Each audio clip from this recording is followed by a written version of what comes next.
കഴിഞ്ഞ ആഴ്ചയിൽ നിന്നും മാറ്റമില്ലാതെയായിരിക്കും ഇന്ന് വ്യാപാരം തുടങ്ങുക. വളരെ ഉയർന്ന തോതിലുള്ള കയറ്റങ്ങൾ പ്രതീക്ഷിക്കുന്നുണ്ട്. കഴിഞ്ഞ ആഴ്ച മിക്ക ദിവസങ്ങളിലും വിപണിയിൽ വിൽപ്പനയിൽ തന്നെയായിരുന്നു. തുടർച്ചയായി 8ാമത്തെ ദിവസം ആയിരുന്നു കഴിഞ്ഞ ആഴ്ച വെള്ളിയാഴ്ച വിപണിയിൽ നഷ്ടത്തിൽ വ്യാപാരം അവസാനിപ്പിച്ചത്. വിദേശ നിക്ഷേപ സ്ഥാപനങ്ങൾ ഒട്ടുമിക്ക ദിവസങ്ങളിലും വിപണിയിൽ വിൽപ്പനയിലുമായിരുന്നു.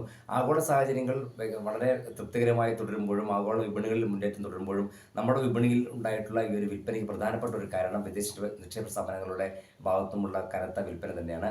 ആഭ്യന്തര നിക്ഷേപ സ്ഥാപനങ്ങളും വിദേശ നിക്ഷേപ സ്ഥാപനങ്ങളും തമ്മിലുള്ള ഒരു വടംവലി പോലെയാണ് ഇപ്പോൾ വിപണിയിലെ ഒരു നീക്കം നടക്കുന്നത്. കാരണം മിക്ക ദിവസങ്ങളിലും ആഭ്യന്തര നിക്ഷേപ സ്ഥാപനങ്ങൾ വിപണിയിൽ അനുകൂലമായ സമീപനം എടുക്കുന്നുണ്ട്. സാങ്കേതികമായി മുൻനിര സൂചികയായി നിഫ്റ്റിയുടെ 23,000 എന്ന നിലവാരം ഭേദിച്ച് താഴെയാണ് വ്യാപാരം അവസാനിപ്പിച്ചത്. ഈ ഒരാഴ്ചയും 22,800 എന്നുള്ള നിലവാരമായിരിക്കും നിഫ്റ്റിക്ക് പ്രധാനം. ആ ഒരു നിലവാരത്തിന് താഴേക്ക് നീങ്ങിയാണെങ്കിൽ 22,500 എന്ന നിലവാരത്തേക്ക് പോകാനുള്ള സാധ്യതയുമുണ്ട്. മുകളിലേക്കാണെങ്കിൽ 23,300 എന്ന നിലവാരം ഒരു പ്രതിരോധ നിലവാരമായി പ്രവർത്തിക്കുകയും ചെയ്യും. എന്തായാലും വിദേശ നിക്ഷേപ സ്ഥാപനങ്ങൾ വിൽപ്പന തുടരുന്നത് വിപണിയുടെ മുന്നോട്ടുള്ള നീക്കത്തിൽ ഒരു പ്രതിരോധമായി പ്രവർത്തിക്കുന്നുണ്ട്.